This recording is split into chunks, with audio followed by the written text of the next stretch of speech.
فَإِذَا نُفِخَ فِي الصُّورِ نَفْخَةٌ وَاحِدَةٌ، ایک دن آئے گا کہ یہ کائنات پوری اللہ تباہ کر دے گا. یہ ایسے نہیں چلے گی جیسے ہمیں نظر آ رہی ہے. وَحُمِلَتِ الْأَرْضُ وَالْجِبَالُ، یہ قرآن کی بلاغت ہے کہ زمین اور پہاڑوں کو اٹھایا جائے گا. فَدُكَّتَا، ان کو توڑ پھوڑ دیا جائے گا. دَكَّةً وَاحِدَةً، ایک ہی مرتبہ میں، ایک ہی مرتبہ میں سب تباہ و برباد. دیکھیں ماضی کی خبر اور فیوچر کی خبر، یہ دونوں چیزیں ہمیں، یہ ایسی خبریں ہیں نہ انسان فیوچر میں جھانک کے دیکھتا ہے کہ کیا ہو رہا ہے، نہ پاسٹ میں اس کو پتہ ہوتا ہے کہ کیا ہوا. پاسٹ میں جب کوئی خبر دے گا تو پتہ چلے گا. ہسٹری جو ہے نا ہمیں تاریخ دانوں سے پتہ چلتی ہے. جب کائنات کی ابتدا ہوئی تو اس وقت کوئی ہسٹری لکھنے والا موجود نہیں تھا. تو یہ دو چیزیں ایسی ہیں، کائنات کی ابتدا کیسے ہوئی اور اینڈ کیا ہوگا، یہ دونوں چیزیں خدا کے بتائے بغیر انسان کو معلوم نہیں ہو سکتی. سمجھ رہے ہیں؟ یہ پتہ ہی نہیں چل سکتا انسان کو کہ یہ ہوگا کیا فیوچر میں. مثال کے طور پر آپ نے کل صبح ناشتے میں کیا کھانا ہے، یہ کوئی سائنسدان بتا سکتا ہے آپ کو؟ ہے بھائی، یہ فزکس کیمسٹری میتھمیٹکس، ہمیں کیا پتہ ہے یار فیوچر میں کیا ہونے والا ہے. میں یہ اس لیے کہہ رہا ہوں کہ یہ مذہب نے جو یہ خبر دی ہے نا کہ کائنات کو ایک ہی دفعہ میں تباہ و برباد کر دیا جائے گا، یہ خبر سائنس کے اصولوں کے خلاف نہیں ہے. مذہب کبھی سائنس کے اگینسٹ بات نہیں کرتا، کبھی مذہب کی کوئی بات سائنسی اصولوں سے ٹکراتی نہیں ہے. یہ غیب کی خبریں ہیں، اس میں خبر دینے والا اگر سچا ہوگا تو اس کی خبر کو مانا جائے گا. خبر دینے والے کے سچے ہونے کا یقین نہ ہو تو پھر خبر کو مانا نہیں جائے گا. تو اس پر اللہ نے دلائل قائم کیے کہ محمد صلی اللہ علیہ وسلم اللہ کے پیغمبر، بھیجنے والا اللہ ہے. اس پہ ایک الگ بیانات میرے مستقل ہو چکے ہیں، ابھی میں اس کو نہیں چھیڑتا. فَإِذَا نُفِخَ فِي الصُّورِ نَفْخَةٌ وَاحِدَةٌ وَحُمِلَتِ الْأَرْضُ وَالْجِبَالُ فَدُكَّتَا دَكَّةً وَاحِدَةً، ایک ہی مرتبہ میں اس پوری کائنات کو تباہ و برباد کر دیا جائے گا، اور میری اور آپ کی ترقی جو آسمان کی بلندیوں تک پہنچ چکی ہوگی، ایک ہی دھماکے میں وہ ساری ترقی خاک میں مل جائے گی. اسی کو قرآن کہتا ہے لا تغرنکم الحیات الدنیا، یہ دنیا کی زندگی تمہیں دھوکے میں نہ ڈالے. اتنا بڑا دھوکہ ہے نا، اس سے بڑے بڑے سائنٹسٹ، بڑے بڑے اسکالرز، بڑے بڑے ذہین دماغ دھوکے میں آئے ہوئے ہیں. دنیا کی زیب و زینت کو دیکھ کر کیسا انسان متاثر ہوتا ہے، وہ سمجھتا ہے کہ ایسا ہی رہے گا. بھئی ایسا نہیں رہے گا. ایک موت اس کائنات پہ آئے گی اور ایک قیامت آپ کی اپنی باڈی پہ آئے گی جو موت کی صورت میں ظاہر ہوگی.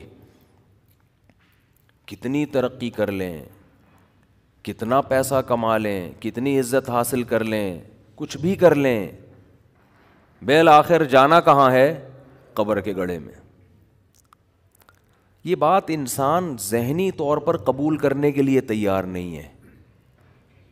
یعنی مانتا ہے کہ ایسا ہوگا، لیکن ذہنی طور پر اس کو اپنی لائف کا حصہ بنانے کے لیے تیار نہیں ہے. اللہ جو قرآن میں کہتے ہیں نا کلو نفس ذائقۃ الموت، ہر نفس نے موت کا ذائقہ چکھنا ہے. یہ خبر ہے یا نہیں ہے؟ نیوز ہے، یہ نیوز.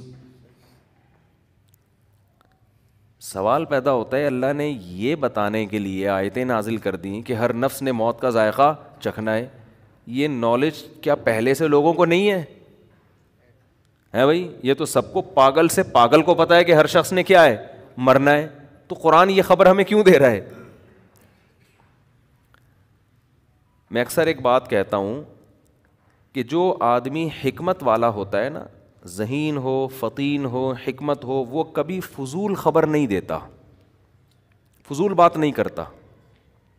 جس خبر کے اندر کوئی آرڈر چھپا ہوا ہو وہ خبر بامعنی خبر کہلاتی ہے, میننگ فل خبر کہلاتی ہے. جس خبر کے اندر کوئی آرڈر چھپا ہوا نہ ہو وہ خبر ٹائم ویسٹنگ کہلاتی ہے. سمجھ رہے ہیں؟ مثال سے بات سمجھاتا ہوں تو انشاءاللہ کھوپڑی شریف میں بات آئے گی. مثال کے طور پر میں آپ سے پوچھتا ہوں کہ آپ مجھ سے ملنے کے لیے آئے, میں آپ سے پوچھ رہا ہوں کہ جی صبح ناشتے میں آپ نے کیا کھایا تھا, یا چلو وہ انٹرویو سنا دیتا ہوں نا, وہ کالے بکرے والا سفید بکرے والا. وہ ایک اینکر چلا گیا نا کسی دیہاتی کے پاس, اس کے پاس 2 بکرے تھے, ایک کالا اور ایک سفید. اس سے پوچھ رہا ہے یہ اس بکرے کو کیا کھلاتے ہو. اب یہ خام خواہ کی خبر ہے نا, بلا وجہ کی نالج حاصل کرنے کی کوشش کی جا رہی ہے. اس کو اندازہ ہو گیا یار فالتو باتیں پوچھ رہا ہے مجھ سے, ٹائم ویسٹ کر رہا ہے. اس نے کہا کالے والے کو یا سفید والے کو؟ اس نے کہا کالے والے کو. کہا لوسن کھلاتا ہوں. کہا سفید کو؟ اس کو بھی لوسن کھلاتا ہوں. اس نے کہا اچھا بھائی. اس نے کہا اچھا یہ بتاؤ کہ کالے والے کی قیمت کتنی ہے, سوری ان دونوں بکروں کی قیمت کتنی ہے؟ اس نے کہا کالے والے کی یا سفید والے کی؟ اس نے کہا کالے والے کی بتا دے. اس نے کہا کالے والے کی قیمت جو ہے وہ 50,000 ہے. کہا سفید والے کی؟ کہا سفید کی بھی 50,000 ہے. اچھا بھائی. اس نے کہا اچھا یہ بتا دونوں کو چرانے کے لیے ٹہلانے کے لیے نکلتا ہے. اس نے کہا کالے والے کو یا سفید والے کو؟ اس نے کہا کالے والے کو. کہا ہاں چراتا ہوں اس کو. کہا سفید کو؟ سفید کو بھی چراتا ہوں. اس نے کہا کمبخت جب تو سارے کام کالے والے سفید والے کے ساتھ ایک جیسے ہی کرتا ہے تو یہ کالے والے اور سفید والے کی تو نے پخ کیوں لگائی ہوئی ہے؟ کہتا اصل میں بات یہ کہ کالا والا میرا ہے اور سفید والا کا وہ بھی میرا ہے. سفید والا وہ بھی میرا. یہ انٹرویو اس نے ایسا الٹا کیوں دیا؟ اس کو تھا کہ یار یہ خامخواہ کی معلومات لے کر میرا ٹائم ضائع کر رہا ہے, چینل کے لیے ریکارڈنگ کر رہا ہے, مجھے تو دھیلا نہیں مل رہا نا, مجھے تو 5 روپے نہیں مل رہے, یہ تو چینل پہ چلا دے گا, اس کو تو پیسے ملیں گے, ہمیں کیا مل رہا ہے اس کا؟ نہ ثواب مل رہا ہے نہ پیسے. تو اس نے اس کا یہ علاج سوچا. ایک آدمی نے کسی سے پوچھا کہ تیری بیوی کیسی ہے, خوبصورت ہے بدصورت ہے؟ اس کو غصہ آ گیا, تو کیوں پوچھ رہا ہے؟ کہہ رہا ہے جنرل نالج کے لیے پوچھ رہا ہوں میں, جنرل نالج. تو اب جنرل نالج بذات خود کوئی کمال کی بات نہیں ہے, خام خواہ میں چیزوں کا پتہ ہو. بہت بڑا مسئلہ ہے بھائی, یہ بھی وصیت کی بات آئی ہے تو یہ بھی عرض کروں, چونکہ مرنے کا پروگرام ہی نہیں ہے, ہم سمجھتے ہی نہیں ہے کہ میں ابھی مر سکتا ہوں, اس لیے جو دھاندلیاں ہو رہی ہیں, جو پیسے. کچھ دن پہلے میرے سامنے خبر آئی کہ ایک صاحب نے 20 کروڑ روپے کی پراپرٹی خریدی, 20 کروڑ روپے اسٹیٹ ایجنٹ کو دے دیے. فائل اپنے نام کرانی تھی, اگلے دن کرانی تھی. اس نے کہا ٹھیک ہے صبح آ کے مجھ سے فائل لے لینا. شام کو دیا ہے, کہا کہ صبح مجھ سے فائل آ کے لے لینا. صبح سے پہلے اس اسٹیٹ ایجنٹ کو یا بلڈر کو ہارٹ اٹیک ہوا اور اس کا انا للہ ہو گیا. اب یہ پہنچ گئے 3 دن تو جنازے, تعزیت, کفن دفن میں فوراً تو نہیں کوئی چلا جاتا نا, اگلا بولے گا بھائی تو ادھر میت پڑی ہوئی ہے تو 20 کروڑ روپے لینے آ گئے. چوتھے دن یہ پہنچے, بھائی 20 کروڑ روپے میں نے ان کو دیے ہیں, یہ پرچی ہے, پرچی سادہ سی لکھی ہوئی تھی کوئی, اور وہ دے دو. انہوں نے کہا بھائی ہمیں کیا پتا, آپ نے ایسے ہی لکھ دی ہو کچھ, ہمیں کیا پتا, یہ نہیں دے. وہ گئے 20 کروڑ روپے. اور وارثوں کا بھی اس لحاظ سے قصور نہیں ہے کہ بھائی ہو سکتا ہے کوئی فراڈی آئے ہو, ہمیں کیا پتا, کوئی گواہ تو ہے نہیں. وجہ کیا ہے کہ اس نے یہ فرض کر لیا تھا کہ اسٹیٹ ایجنٹ ابھی 6 مہینے مزید زندہ رہے گا, جب تک فائل میرے نام نہیں ہو جاتی یہ نہیں مرے گا. اسٹیٹ ایجنٹ بھی کوئی بے دین آدمی نہیں تھا, لیکن اس کا بھی یہ خیال نہیں تھا یار شام کو میں نے فائل لی ہے, صبح کو میں دے دوں گا, اس میں کون سا. لیکن وہی بات ہے, قرآن بار بار کہہ رہا ہے بھائی کسی بھی وقت مر سکتے ہو. نبی صلی اللہ علیہ وسلم نے وصیتیں لکھنے کا حکم دیا ہے. قرآن کہہ رہا ہے جب بھی کوئی پیسوں کا بڑا لین دین ہو اس کو لکھو, گواہ بھی بناؤ اس پہ, صرف ریٹن میں لانا کافی نہیں ہے, گواہ بناؤ اس پہ. 2 مرد نہ ہو تو 1 مرد 2 عورتیں, 4 عورتیں بھی نہیں چلیں گی, 40 عورتیں بھی نہیں چلیں گی, عورتوں کے ساتھ 1 بندہ ہونا ضروری ہے. تو اتنا اہمیت ہے, قرآن بیان کر رہا ہے مالی لین دین میں گڑبڑ نہ ہو, لیکن گڑبڑیں ہو رہی ہیں. کیوں؟ آپ نے یہ فرض کیا ہوا ہے کہ بھائی نہ میرا ابھی مرنے کا فی الحال کوئی پروگرام ہے, کیونکہ میں نے کل ہی ٹیسٹ کروایا تھا, سب چیزیں بالکل صحیح آئی تھی میری, حالانکہ ٹیسٹ بھی نہیں کروایا ہوا ہوتا, لیکن ایک مثال دے رہا ہوں, بھائی میری تو سب چیزیں صحیح آئی ہوئی ہیں. اور بھائی آپ نے ٹیسٹ اگر کروا بھی لیا ہو, ای سی جی بھی صحیح آیا, شوگر بھی صحیح ہے, کڈنی بھی ٹھیک کام کر رہا ہے, حادثہ تو ہو سکتا ہے نا. کیا ڈاکٹر یہ بتائے گا کہ آپ کے باڈی اتنی لوہے کی بن چکی ہے کہ ٹرک کے نیچے بھی اگر آپ آ گئے تو نہیں مریں گے آپ کو اگر گولی بھی لگ گئی تو آپ نہیں مریں گے؟ یہ بتا سکتا ہے ڈاکٹر؟ تو بھائی گولی بھی لگ سکتی ہے, ٹرک کے نیچے بھی آ سکتے ہیں, ٹینشن سے بھی مر سکتے ہیں. آپ کی دوسری شادی ہو گئی, ڈھام مر گئے آپ, پتہ چل گیا پہلی والی کو, یہ بھی ہو سکتا ہے, حقیقت ہے یہ. آپ نے چھپ کے شادی کی ہوئی تھی, پہلی بیوی کو پتہ چل گیا, اور جب وہ اس نے ری ایکشن کیا تو آپ مر گئے. ٹینشن سے کچھ بھی ہو سکتا ہے, یا تو وہ مر گئی یا آپ مر گئے. دیا تو وہ مر گئی ٹینشن سے. کچھ بھی, کوئی بھی کسی بھی ٹائم پہ دنیا سے جا سکتا ہے. تو اس لیے یہ وصیتیں ایک گوگل ڈرائیو پہ یا ان چیزوں پہ کہیں سیو رکھا کرو اپنی. آپ کو یہ ہر وقت احساس ہونا چاہیے بھائی اس ٹائم پہ اگر مر گیا تو میرے وارثوں کو کسی قسم کی کوئی کنفیوژن نہیں ہونی چاہیے. ان کو پتہ ہو کس کا پیسہ کہاں ہے, کس کو دینا ہے, کیا کرنا ہے. اور لاکر کا پاسورڈ بھی قبر میں نہ لے کے جایا کرو اپنے ساتھ, ٹھیک ہے نا. اپنے قابل اعتماد لوگوں کو وہ پاسورڈ بتاؤ, اور بتاؤ یہ آپ نے کھولنا ہے, ہر ایک کو کھولنے کی اجازت نہیں ہے. ایسے کیسز ہمارے پاس بہت سارے آ چکے ہیں کہ ابا کا انتقال ہوا, اماں نے ابا کا لاکر کھولا, اس کے بعد پتہ ہی نہیں اندر سے نکلا کیا, اماں کسی کو بتانے کے لیے تیار ہیں ہی نہیں. بچے میں کھلبلی مچی ہوئی, اماں بتاؤ تو صحیح کیا نکلا اندر سے. اماں نے آدھا بتایا, آدھا ماموں کو دے دیا, ٹھیک ہے نا. مائیں بھی ایسا کر رہی ہوتی ہیں, بڑا بھائی بھی بعض دفعہ وہ پاورفل ہوتا ہے, وہ کر لیتا ہے. اور جو دیندار ہوتا ہے وہ 2 نمبری پتہ ہے کس نام پہ کرتا ہے, وہ کہتا ہے بھی نکال کے رکھو, بعد میں اس کو دیکھیں گے, دوں گا میں سب کو اس کا حق, لیکن ذرا آرام سے کریں گے, جلدی نہیں ہے. چھپا لیا اس.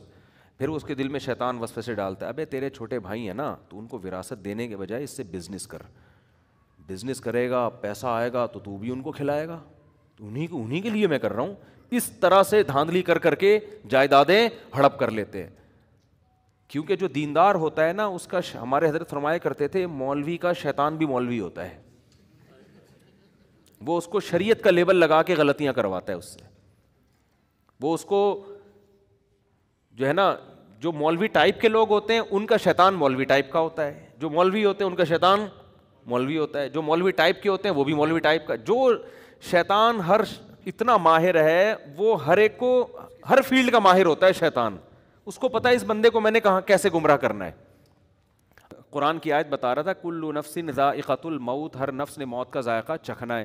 تو اللہ جب خبر دیتے ہیں نا, تو اس خبر میں کوئی آرڈر چھپا ہوا ہوتا ہے, تبھی وہ خبر حقیقت میں نیوز بنتی ہے کسی حکمت والی کی. ورنہ خامخواہ کی خبریں جا کے دے دینا وہ ٹائم ویسٹنگ ہے. میں آپ کو خبر بتاؤں, ان کو میں نے آ کے بتایا کہ آپ کو پتہ ہے ہمارے فریج میں 3 انڈے رکھے ہوئے ہیں. خبر تو یہ بھی ہے, جنرل نالج ہے یہ بھی, تو ایسی نالج کا انہوں نے کرنا ہے کیا ہے بھائی, یہ بتا دیں کہ ہمارے فریج میں 6 انڈے رکھے ہوئے ہیں, تو کچھ بھی نہیں ہے.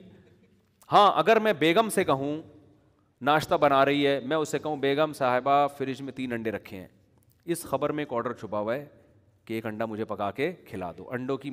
انڈے مارکیٹ سے شارٹ نہیں ہے. ہمارا گارڈ مجھے روزانہ آ کے بتاتا ہے, مفتی صاحب آپ کی مرغی نے انڈا دے دیا, اس نے مجھے, یہ نیوز ہے, خبر ہے لیکن میننگ فل. اس کے ایک معنی ہے, کیا مطلب, اٹھا لیں وہاں سے جا کے, بلی کھا جائے گی ورنہ. گارڈ نے ایک مجھے کل بتایا کہ بلی انڈے کھا رہی ہے, خبر ہے نا, کل کی جلی سرخی یہ تھی صبح صبح. اہم ترین خبر میرے لیے کیا تھی, میں کہہ رہا تھا 6 دن ہو گئے انڈے ہی نہیں آ رہے یار, پتہ نہیں کدھر جا رہے ہیں. مرغی ہماری بڑی, وہ ہمارے ڈیفینس میں ایک دوست ہیں, انہوں نے ایک گفٹ دی مجھے, خاندانی مرغی ہے اور فینسی قسم کی مرغیاں ہوتی ہیں نا. اب وہ انڈے کھانے کا بھی دل نہیں کر رہا اس کا, یار فینسی مرغی ہے, اس کا تو چوزا نکالو. تو مجھے کل کی جو نیوز تھی نا, جو ہیڈ لائن تھی, آپ کے لیے تو مختلف قسم کی خبریں بہت اہمیت کی حامل ہوں گی. کل کی ہیڈ لائن صبح اٹھتے ہی یہ تھی کہ جو ایک ہفتے سے انڈے نہیں آ رہے نا, تو کل کی ہیڈ لائن یہ تھی کہ بلی انڈے کھا رہی ہے. اب یہ خبر تھی, لیکن اس کے اندر ایک آرڈر چھپا ہوا تھا کہ بلی کو بھگانے کا کوئی انتظام کرو, یہ آرڈر ہے. تو میں نے اس سے کہا, میں نے کہا یار ایسا کرو کہ جیسے ہی مرغی انڈا دے دے تو اٹھا لیا کرو, یہی کر سکتے ہیں, ہم کیا کریں. تو اس نے کہا بلی اتنی ہوشیار ہو گئی ہے, مرغی کی آواز سے اس کو اندازہ ہو جاتا ہے کہ انڈا مارکیٹ میں آنے والا ہے. یہ ہوگی, حقیقت بتا رہا ہوں. وہ بیٹھی ہوئی ہوتی ہے پہلے سے, وہ دیکھتی ہے مرغی اب وہاں گئی ہے, اس جگہ جا کے بیٹھ رہی ہے, بلی کو سمجھ میں آ گیا بیٹا تیرا ناشتہ تیار. تو یہ ہیں تو ساری خبریں, لیکن ان میں آرڈر چھپا ہوا ہے. تو یہاں بھی ایسا ہی ہے, جب آپ بیگم کو آگے بتاتے ہیں میں نے سیکنڈ میرج کی ہے تو خبر, لیکن آرڈر چھپا ہوا ہے, تب پڑھ ہے تو پاس کر ورنہ برداشت کر. ٹھیک کر لے جو کرنا ہے, پوٹ دے یا تو پکڑ کے. یہ آرڈر چھپا, ہر چیز میں ایک جہاں آرڈر ہوگا نا تو پھر وہ خبر صحیح خبر ہوگی. خام خواہ کی خبریں اس کی کوئی حیثیت نہیں ہوتی. آیت نمبر 356 ہے تو کیا کرنا ہے, آیت نمبر 356 ہے بھائی, پوری آیت پڑھ لی, اب تو نے تو پتہ چل گیا یہ قرآن کی آیت ہے, ختم. تو اب دماغ ان چیزوں میں کیوں لگائے آدمی. تو خیر, تو یہاں بھی ایسا ہی ہے کہ اللہ نے بتایا ہر نفس نے موت کا ذائقہ چکھنا ہے. تو آدمی کہتے ہیں اللہ یہ بتانے کی کیا ضرورت ہے, یہ تو ڈاکٹر بھی بتاتے ہیں, تو ہم خود ہی دیکھ رہے ہیں, ہمارے دادا دنیا سے چلے گئے, نانا بھی چلے گئے, فلاں بھی چلے گئے, ہم بھی چلے جائیں گے. تو اللہ بتا رہا ہے کہ یہ میں تمہیں جو خبر دے رہا ہوں نا, اس کے اندر آرڈر چھپا ہوا ہے کہ ہر نفس نے موت کا ذائقہ چکھنا ہے. اٹ مینس کہ تم نے دنیا میں رہنا نہیں ہے, لہذا ایک آرڈر نہیں سینکڑوں آرڈر چھپے ہوئے اس کے اندر. یہ دنیا دل لگانے کی جگہ نہیں ہے, یہاں کی ٹینشنوں کو ٹینشن بس سمجھو ختم ہو جائے گی, یہاں کی خوشیوں پہ اترانے کی ضرورت نہیں ہے. بحریہ ٹاؤن میں پلاٹ مل گیا تو زیادہ چوڑے میں آنے کی ضرورت نہیں ہے. جانا کہاں ہے, قبرستان میں. اگر بحریہ میں پلاٹ خریدنے کے پیسے نہیں ہیں اور سارے دوست وہاں پر بلڈنگیں بنا رہے ہیں اور تم رکشے میں گھوم رہے ہو اور دیکھ دیکھ کے حسرت کر رہے ہو, تو بھی ٹینشن لینے کی ضرورت نہیں ہے. جتنے دوست بحریہ ٹاؤن میں پراپرٹی بنا رہے ہیں 10 15 20 سال کے بعد مارکیٹ سے شارٹ, تم بھی قبر میں اتنے ہی تمہاری لاش پہ بھی کیڑے ہوں گے جتنے ان کی لاش پہ کیڑے ہیں.